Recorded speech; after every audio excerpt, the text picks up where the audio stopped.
नमस्कार, बहुत स्वागत है आपका एमपीसीजी सुपरफास्ट 100 खबरों के साथ। मैं हूं रीनू। सबसे पहले बात करेंगे, मध्य प्रदेश शिकारियों का गढ़ बनता जा रहा है। यहां पिछले एक साल में कई बाघों का शिकार हुआ।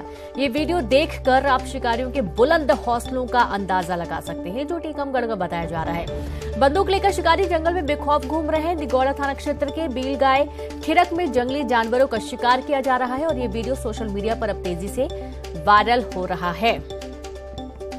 तो आपने न्यूज 18 पर ही कई बार सुना होगा, देखा होगा कि बाघ की मौत हो गई और कई बार आशंका भी बनी रहती कि बाघों का शिकार हुआ है।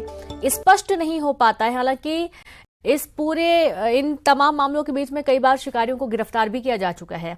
लेकिन अब देखिए कि एक वीडियो सामने आया है जहां बंदूक लेकर जो शिकारी हैं वो जंगल की तरफ घूम रहे हैं और यहां से साफ हो चुका है कि बाघों का जो शिकार है वो किया जाता है। अब वीडियो सोशल मीडिया पर तेजी से वायरल हो रहा है और संवाददाता राजीव रावत जुड़ गए। राजीव, अब ये तो बिल्कुल क्लियर हो चुका है कि शिकारी जंगल में मौजूद हैं और जो जंगली जानवर है उनका शिकार भी करते हैं। राजीव, देखिए, टीकमगढ़ में जंगली जानवरों के शिकार की घटनाएं लगातार सामने आती रहती हैं। 4 दिन पहले नीलगाय का मांस भी फॉरेस्ट की टीम ने जब्त किया था भारी मात्रा में और 4 बाइकों को भी जब्त किया था, क्योंकि जो जंगल में फॉरेस्ट की टीम ने दबिश दी थी तो बाइक जो सवार थे वो भाग गए थे और जो जंगली जानवरों का मांस है वो वहीं पर छोड़कर भाग गए थे। तो पुलिस जो टीम है, जो वन विभाग की टीम है, वो लगातार इस मामले की जांच कर रही है। आज एक सोशल मीडिया पर वीडियो वायरल हो रहा है जिसका जंगली जानवर का शिकार करते हुए लोग देखे जा रहे हैं। तो तमाम तरह की जो घटनाएं लगातार सामने आ रही हैं, क्योंकि इस तरह की घटनाएं लगातार सामने आने से स्पष्ट हो जाता है कि टीकमगढ़ के जो जंगल हैं, आसपास का क्षेत्र है, वहां पे जो जंगली जानवर है उनका शिकार लगातार हो रहा है। और ऐसे में वन विभाग की टीम है उसकी कहीं ना कहीं चूक नजर आती है, क्योंकि वन विभाग और की टीम अगर अपने जो वन क्षेत्र है उसमें गश्त दे और लगातार मॉनिटरिंग करे तो ताकि जो जंगली जानवर हैं उस तरह इनके शिकार की घटनाओं को रोका जा सके। लेकिन अगर इस तरह की घटनाएं लगातार सामने आ रही हैं तो इसमें कहीं ना कहीं वन विभाग की कमी नजर आती है। बिल्कुल, और यदि शिकार इस तरीके से खुलेआम बंदूक लेकर घूम रहे हैं तो जाहिर सी बात है वन विभाग की एक बड़ी लापरवाही है। ऐसा तो नहीं राजीव की कहीं ना कहीं मिलीभगत का भी एक आशंका है, क्योंकि लगातार गश्त करती है टीम और कभी शिकारी उनको नजर नहीं आया, कभी ऐसी कोई खबर सामने नहीं आई। बिल्कुल, जो फॉरेस्ट की टीम है जो अपने वन अधिकार क्षेत्र में जो गश्त करती है तो कहीं ना कहीं उनकी भी मिलीभगत हो सकती है, क्योंकि बगैर मिलीभगत के यह संभव नहीं है, क्योंकि फॉरेस्ट का जो क्षेत्र है वहां पे लगातार जो वन कर्मी है वो मौजूद रहते हैं। और अगर इस तरह की घटनाएं लगातार सामने आ रही हैं तो वन कर्मियों कि कहीं ना कहीं इसमें साजिश हो सकती है। जो उनके अधिकार क्षेत्र में है तो कोई फॉरेस्ट लैंड में घुसने की हिमायत नहीं कर सकता, क्योंकि वन अधिकार जो कानून है बहुत ही तेज कानून है और इसमें जो एक बार फंस जाता है तो उसको कहीं ना कहीं उस कानून के दायरे में उसको लगातार जो सामने आ रही है। तो वन कर्मियों की जो चूक है वो कहीं ना कहीं लगातार देखी जा रही है, क्योंकि वन कर्मियों की लापरवाही कहीं ना कहीं है, तभी इस तरह की घटनाएं सामने आ रही हैं। जो फॉरेस्ट की टीम है वो कहीं ना कहीं अपने काम में लापरवाही कर रही है और जो शिकारी हैं वो बेखौफ बंदूक लेकर जंगलों में घूम रहे हैं और जंगली जानवरों का शिकार कर रहे हैं। क्योंकि 4 दिन पहले एक घटना सामने आई थी जिसमें भारी मात्रा में नीलगाय का मांस जब्त किया गया था, 4 बाइकें भी जब्त हुई थी।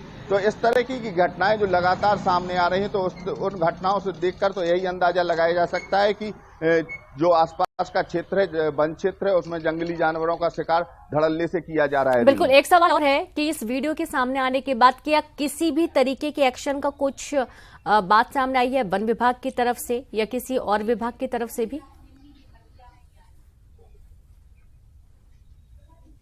देखिए, वन विभाग की टीम अब वीडियो के आधार पर जो आरोपी हैं उसकी तलाश जरूर करने की बात कर रही है, क्योंकि जो वीडियो में देख रहे हैं तो वन विभाग की टीम अब इस मामले का खुलासा करने में लगी है। आखिर यह शिकारी कौन हो सकते हैं जंगलों में बेखौफ घूम रहे हैं, बंदूक लेकर घूम रहे हैं और जंगली जानवरों का शिकार इस तरीके से कर रहे हैं। तो वन विभाग की टीम अब इस वीडियो फुटेज के आधार पर सर्चिंग करने में लग गई है। हालांकि कहीं ना कहीं जो वीडियो सामने आया है तो उसमें जो फॉरेस्ट की कहीं ना कहीं लापरवाही और कमी नजर जरूर आती है। बिल्कुल बिल्कुल कमी नजर आती है और यही कारण है कि शिकारी इस तरीके से खुलेआम बंदूक लेकर घूमते हैं। बहुत शुक्रिया आपका राजीव जानकारी के लिए।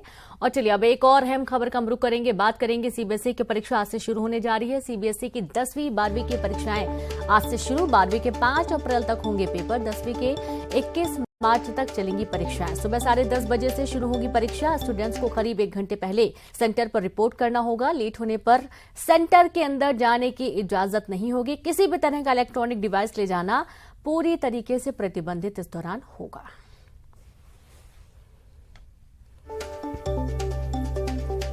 तो आज से एग्जाम शुरू होने जा रहे हैं। सीबीएसई 10वीं और 12वीं के एग्जाम शुरू हो गए हैं और सुबह 10:30 बजे से एग्जाम शुरू हो जाएगा। 1 घंटे पहले आपको सेंटर पहुंचकर रिपोर्ट करना होगा, वरना आपको यदि आप लेट होते हैं तो केंद्र के अंदर जाने की अनुमति नहीं होगी। किसी भी तरीके का इलेक्ट्रॉनिक डिवाइस ले जाना पूरी तरह से प्रतिबंधित है। तो 5 अप्रैल तक एग्जाम होंगे 12वीं के और 10वीं के एग्जाम 21 मार्च तक होंगे।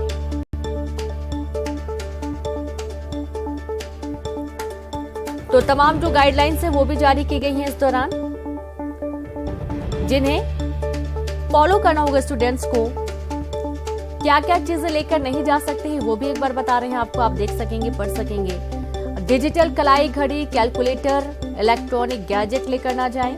परीक्षा केंद्र पर छात्र पानी की बोतल लेकर जा सकते हैं। क्लिपबोर्ड, सैनिटाइजर और मास्क भी लेकर जा सकते हैं।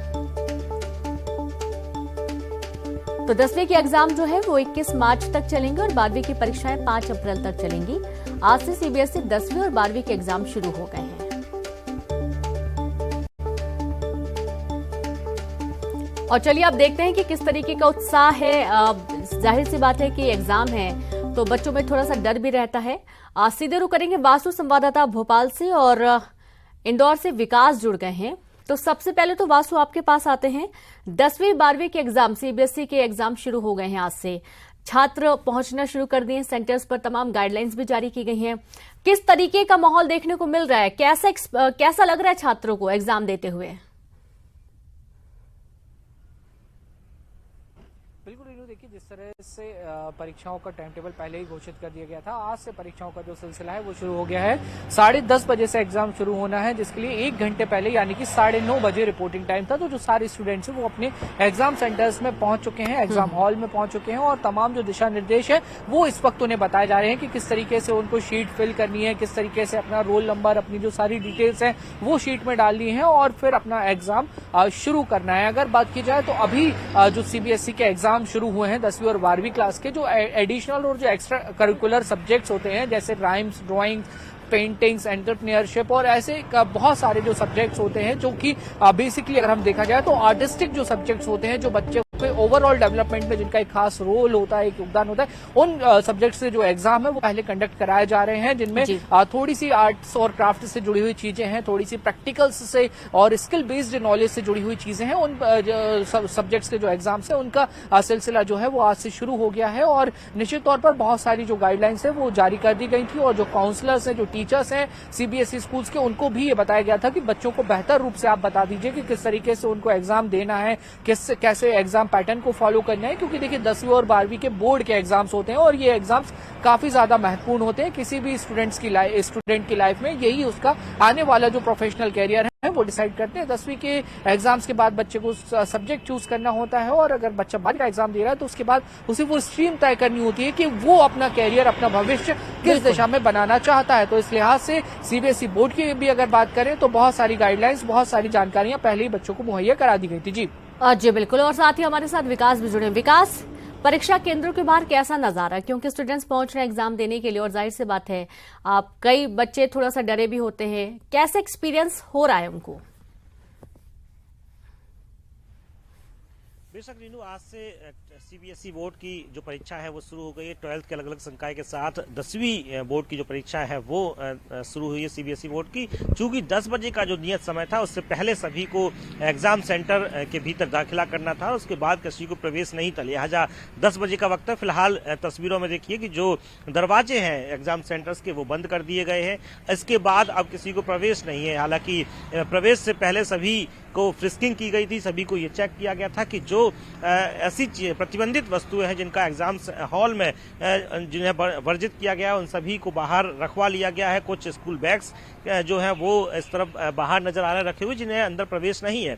बहरहाल अब से कुछ देर बाद एग्जाम हॉल में पेपर बंटना शुरू हो जाएंगे और परीक्षा शुरू हो जाएगी। उससे पहले जो बच्चे हैं वो जरूर अपने एग्जाम सेंटर्स में पहुंच चुके, चूंकि पहले ही खुद प्रधानमंत्री नरेंद्र मोदी परीक्षा पर चर्चा कर चुके हैं। विस्तृत और बृहद चर्चा इसमें हुई थी। इसमें बताया गया था कि कैसे मैनेजमेंट करना, परीक्षा का प्रबंधन कैसे करना, कैसे ये परीक्षा उन पर हावी ना हो, उसे सामान्य तरीके से कैसे बनाए रखना है और जो एक तनाव है, तनाव का माहौल ना निर्मित हो, इसको लेकर पहले ही बृहद चर्चा हो चुकी थी। लेकिन बावजूद इसके जरूर यहाँ पर एग्जाम सेंटर्स पर पहुंचने वाले जो बच्चे कुछ ना कुछ हद तक मायूस जरूर नजर आए। उन्हें ये डर था कि एग्जाम का जो उनका जो पर्चा है वो कितना कठिन आएगा, लेकिन तैयारी जो है वो जरूर बच्चों को प्रतीत हो रही थी कि वो कॉन्फिडेंट नजर आ रहे थे। उन्हें पूरा भरोसा था कि अच्छा उनका ये पर्चा जो जाने वाला है, पेपर जो है वो अच्छा होने वाला है। बहुत शुक्रिया आप दोनों का तमाम जानकारी साझा करने के लिए। तो जाहिर सी बात है बच्चे कॉन्फिडेंट भी नजर आए और इस दौरान काफी उत्साह भी देखने को मिला है। हालांकि थोड़ी सी असमंजस की स्थितियां भी कुछ स्टूडेंट्स में देखी जाती हैं। अब चूंकि सीबीएसई 10वीं और 12वीं के एग्जाम शुरू हुए हैं तो जाहिर सी बात है कि तमाम गाइडलाइंस के अंतर्गत तमाम व्यवस्था, सुरक्षा व्यवस्था के बीच में ये एग्जाम शुरू हो चुके हैं। मनेंद्रगढ़ से बड़ी खबर है, जहां भरतपुर में शिक्षा व्यवस्था बदहाल। शिक्षा के मंदिर में शराबी शिक्षक, रोज शराब पीकर पढ़ाने आ रहे हैं। शिक्षक मानसिंह शराब पीकर आते हैं स्कूल। प्राइमरी स्कूल बेंदो खाड़ी का मामला है। नशे में धुत शिक्षक का वीडियो सामने आया है। बच्चों ने शराबी शिक्षक को हटाने की मांग की है। कोई पहली दफा नहीं है, ग्रामीण क्षेत्रों में अक्सर आप देखेंगे कि जो शिक्षक होते हैं वो खुद शराब पीकर स्कूल जाते हैं और ऐसे में बच्चों को क्या शिक्षा देते हैं, ये भी एक खुद में बड़ा सवाल है। सबसे बड़ी बात यह है कि बमुश्किल लोगों को नौकरी मिल पाती है और सरकारी नौकरी तो काफी मशक्कत के बाद मिलती है, मेहनत के बाद मिलती है। और उसके बाद यदि इस तरीके की तस्वीरें सामने आए कि शिक्षक शराब पीकर मैदान में लौटें, बच्चों से अभद्र व्यवहार करें, पढ़ाई हो ही ना स्कूल में, तो ऐसे में बच्चों का भविष्य कहाँ देखा जाएगा। संवाददाता सुजीत जुड़ गया। सुजीत, कई बार ऐसी तस्वीरें सामने आ रही हैं और ऐसा लगने लगा जैसे अब तो ये रोज की बात हो गई है कि शिक्षक स्कूल में शराब पीकर आते हैं। वीडियो सामने आया है, क्या कुछ एक्शन इस पर? जी देखिए, बता दूं पूरा मामला जो है भरतपुर क्षेत्र का है, जहां पे भरतपुर क्षेत्र में इस तरह की इससे पहले भी कई बार ये मामला सामने आया था, जिसपे कलेक्टर ने सभी प्रधान पाठक और शिक्षकों की बैठक लेकर के कठोर रूप से समझाई दी थी और निर्देश दिया था कि इस तरह की कृत्य पाए जाने पे तत्काल कार्रवाई, अनुशासन कार्रवाई भी की जाएगी। इससे पहले जो शिक्षक ने शराब पी करके जो नशे में पहुंचे थे उसको निलंबित तत्काल किया। इससे भी शिक्षक सबक नहीं ले रहे। शिक्षक देश निर्माता होते हैं, भविष्य निर्माता होते हैं। बच्चे को इस तरह के कृत्य से कहीं ना कहीं जो बच्चे मासूम बच्चे हैं उन पर किस तरह प्रभाव पड़ता है। साथ ही आपको बता दूं वहाँ के जो समिति प्रबंधक है, समिति शाला प्रबंधक जो है अध्यक्ष है, उन्होंने भी शिकायत की है। बच्चे जो मासूम बच्चे छोटे छोटे उनसे भी उन्होंने भी शिकायत की है कि बच्चे जो है शिक्षक पढ़ाई के अलावा अनर्गल बात करते हैं और बिगाड़ की बात करते हैं। इस मासूम बच्चे हैं, इस तरह के शिक्षा का स्तर जो लगातार वनांचल क्षेत्र में जिस तरह सरकार काम कर रही है उस शिक्षा को बढ़ावा देने के लिए, और जिस तरह शिक्षक जो है वहाँ पे इस तरह कृत्य करते पाए जा रहे हैं, कहीं न कहीं वीडियो सामने आने पर जिले भी संसार बिल्कुल बहुत शुक्रिया आपका सुजीत जानकारी के लिए। तो इस तरीके से अब देखिए कि वीडियो सामने आने के बाद क्या कुछ एक्शन लिया जाता है। खबर अंबिकापुर से, जहां पर एनएसवाई जिला सचिव आदित्य सिंह गिरफ्तार कर लिए गए। पुलिस ने आदित्य सिंह को गिरफ्तार किया है। सीएम की सुरक्षा में लगी महिला टीआई से विवाद का आरोप लगा। मंत्री अमरजीत भगत के पुत्र के आशीर्वाद समारोह का मामला था, जहां मैनपाट क्षेत्र के कमलेश्वरपुर थाने का ये पूरा मामला सामने आया है। बड़ी खबर आपको दे रहे हैं अंबिकापुर से। तो एनएसवाई जिला सचिव आदित्य सिंह गिरफ्तार। पुलिस ने आदित्य सिंह को गिरफ्तार कर लिया है। सीएम की सुरक्षा में लगी महिला टीआई से विवाद का इस पर आरोप है। मंत्री अमरजीत भगत के पुत्र के आशीर्वाद समारोह का मामला, जहां मैनपाट क्षेत्र के कमलेश्वरपुर थाने का मामला है। संवाददाता श्रवण महंत जुड़ गए। श्रवण, क्या ऐसा पूरा मामला था, क्या विवाद था जिसके चलते एक्शन लिया गया है? ये मैनपाट में 10 तारीख का मामला है। सीएम भूपेश बघेल पहुंचे हुए थे और जो महिला टीआई थी वो सुरक्षा व्यवस्था में लगी हुई थी। इस दौरान जो सूरजपुर के वही सचिव है अपने आप को बता रहे थे और वो लगातार सीएम के पास पहुंचने की कोशिश कर रहे थे, क्योंकि सीएम आए हुए थे और लगातार जो है सुरक्षा व्यवस्था एकदम चुस्त दुरुस्त थी और ये उस समय अंदर घुसने के प्रयास में हुड़दंग मचा रहे थे। तो महिला जो टीआई थे उसे अभद्रता और उसे धक्का मुक्की जैसी स्थिति बन गई थी। इस पर जो है कमलेश्वरपुर पुलिस ने अपराध दर्ज किया है तमाम धाराओं के तहत, जिसमें शासकीय कार्य में बाधा और तमाम ऐसे धाराएं हैं जिसमें शासकीय जो सेवक हैं उस पर हाथापाई जैसी जो घटना है उस पर जो है एफआईआर दर्ज हुआ है और जो आरोपी है उसको आदित्य सिंह उसको उसके घर भड़गांव से गिरफ्तार करके लाए हैं और जेल भेज दिया है। जी बिल्कुल, बहुत शुक्रिया आपका जानकारी के लिए श्रवण। तो इस तरीके से गिरफ्तार कर जेल भेज दिया गया है और इस पूरे मामले में तत्काल प्रभाव से एक्शन लिया गया, जांच की गई थी। बिलासपुर से बड़ी खबर है, नाले में मिली युवक की लाश। तोरवा थाना क्षेत्र का पूरा मामला है। मृतक युवक की पहचान नहीं हो पाई है। पुलिस को सूचना दे दी गई है। युवक कौन है, कहाँ का रहने वाला है, यहाँ पर उसका शव कैसे मिला, कैसे पहुंचा, ये तमाम सवालों के आधार पर पुलिस मामले की जांच में जुट गई है। देखिए अब तफ्तीश की जा रही है आखिरकार युवक कौन है और यहाँ पर कैसे पहुंचा। पूरे मामले की जांच के बाद ही कुछ साफ हो पाएगा। पुलिस को सूचना दी है। नाले में युवक की लाश मिलने के बाद से इलाके में थोड़ा सा डर का माहौल भी है। तोरवा थाना क्षेत्र का मामला, मृतक युवक की कोई शिनाख्त फिलहाल नहीं हो पाई है। तो पूरा मामला बिलासपुर का है और आप ये देखिए कि संदिग्ध परिस्थितियों में युवक की लाश मिली, नाले में लाश मिली है और उसके बाद से कई सारे सवाल, लोगों में डर का माहौल भी है। लोगों ने देखा, तुरंत पुलिस को सूचना दी गई, जिसके बाद पुलिस अब मामले की जांच शुरू कर रही है। तोरवा थाना क्षेत्र का पूरा मामला है। बड़ी खबर है बिलासपुर से, नाले में युवक की लाश मिली है और युवक कौन है, कहां का रहने वाला है, फिलहाल इस संबंध में अभी तक कोई जानकारी नहीं लग पाई है। तो पूरी जांच के बाद ही साफ हो पाएगा कि आखिरकार युवक कौन है, कहां का रहने वाला है। और संवाददाता विनोद जुड़ गए हैं। विनोद, कुछ जानकारी मिल पाई है कि आखिरकार युवक कौन है, कहां का है, यहाँ उसका शव कैसे पहुंचा? देखिए, अभी तो इसी शिनाख्त में पुलिस लगी हुई है। अब से कुछ देर पहले पुलिस मौके पर पहुंची है और करीब 20-22 साल उम्र उसकी बताई जा रही है। आसपास के लोगों से पूछताछ की जा रही है। हालांकि अभी तक उसकी शिनाख्त नहीं हो पाई है। युवक वहाँ कैसे पहुंचा, क्या चीजें हैं, और कुछ चोट के निशान शरीर में मिले हैं और इसी वजह से संदिग्ध मौत मान करके पुलिस उस लिहाज से जांच कर रही है। अभी आसपास के कुछ सीसीटीवी फुटेज भी खंगालने की तैयारी में है ताकि कुछ पहचान मिल सके, लेकिन उस दिशा में काम कर रही है कि या तो आत्महत्या को तो खैर नहीं मान रही, लेकिन कहीं न कहीं ऐसा माना जा रहा है कि किसी ने हत्या करके शव को वहां पर फेंका होगा। उसी लिहाज से पुलिस जानकारी जुटा रही है।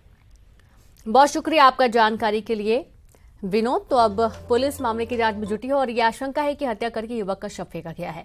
समाज में आज कुछ ऐसे लोग भी हैं जिन्हें कानून का कोई खौफ नहीं, वे समाज को अपने हिसाब से चलाना चाहते हैं और ऐसे ही एक मामला समाज के ठेकेदारों की मनमानी और गुंडागर्दी की खबर बैतूल से आई है, जहां एक महिला की बेटी की दूसरे जाति के युवक से शादी करने के बाद महिला को निशाना बनाया जा रहा है। महिला के साथ सामाजिक बहिष्कार और मारपीट की गई, जिसके बाद घायल अवस्था में महिला को अस्पताल भर्ती किया गया। समाज का कहना है कि महिला अपनी बेटी और दामाद को गांव से बाहर निकाल दे या फिर सामाजिक बहिष्कार स्वीकार करे। बता दें कि महिला के पति की पहले ही मौत हो चुकी है।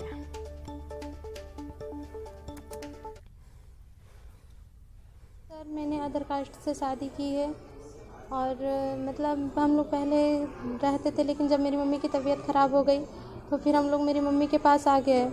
तो उस वजह से मतलब समझ वाले को प्रॉब्लम हो रही है, तो वो मेरी मम्मी को टॉर्चर कर रहे हैं। 2-3 महीने से लगातार टॉर्चर कर रहे थे। वो हमने वहाँ प्रारंभिक जानकारी पूछताछ में ये बात पता चली है कि उस महिला की लड़की 2021 में कहीं शादी कर ली थी उन्होंने दीगर जात में, तो वहाँ के उसके समाज वालों ने उसका उधर उनको अपने जात वगैरह से हटा दिए थे, ऐसा उनका बताना है। वही सी बात को लेकर और इसी के साथ इस बुलेटिन में इतना ही। नमस्कार।